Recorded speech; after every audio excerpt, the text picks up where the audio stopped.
Allez, maintenant on va voir comment on est capable de pouvoir fusionner deux tableaux. On va créer un tableau $A qui va contenir des pommes et des bananes.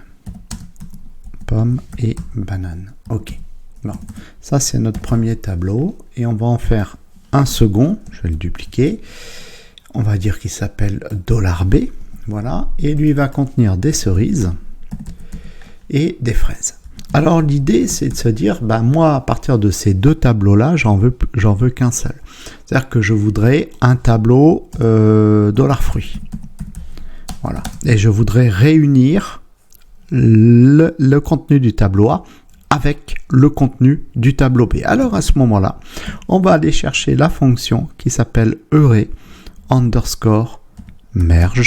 Voilà. Et on va lui dire lesquels qu'on veut fusionner. Donc on veut fusionner A avec B. Voilà, c'est fini. Et ensuite, on lui dit, tu nous fais un print R, je vais dégager ça, voilà. Tu nous fais un print R du contenu du nouveau tableau $fruits. Et le nouveau tableau, qu'est-ce qu'il a? Il a son index, son indice 0 qui est pomme, le 1 c'est banane, et puis après on part dans le deuxième tableau.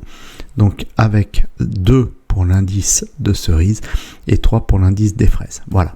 Donc ça, c'est une façon, c'est la seule façon d'ailleurs qui existe pour pouvoir fusionner deux tableaux. Maintenant, si c'est deux tableaux associatifs. Tableau associatif, c'est différent. Donc, je vais enlever ça. Voilà.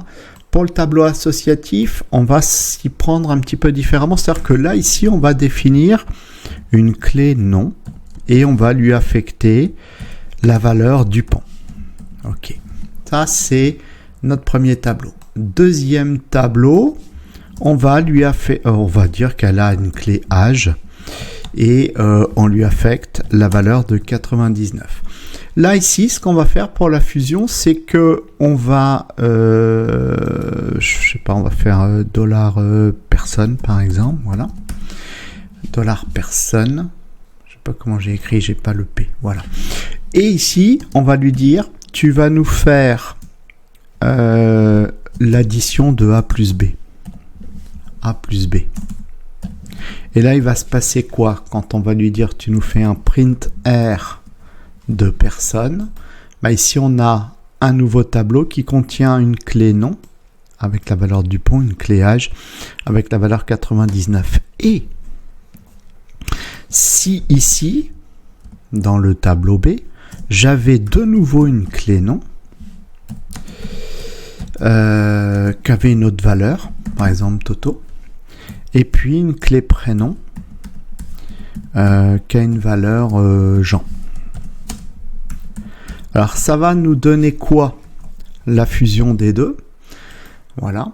Qu'est-ce qui se passe? Ça veut dire que, vous voyez là ici, on aurait pu dire on réaffecte la valeur à la clé nom. Pas du tout. En fait, quand on a la fusion ici, le nom, la première valeur donnée au nom reste. D'accord? Puisqu'on vient lui ajouter la deuxième.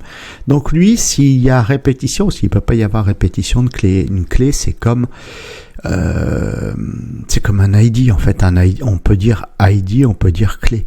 C'est unique.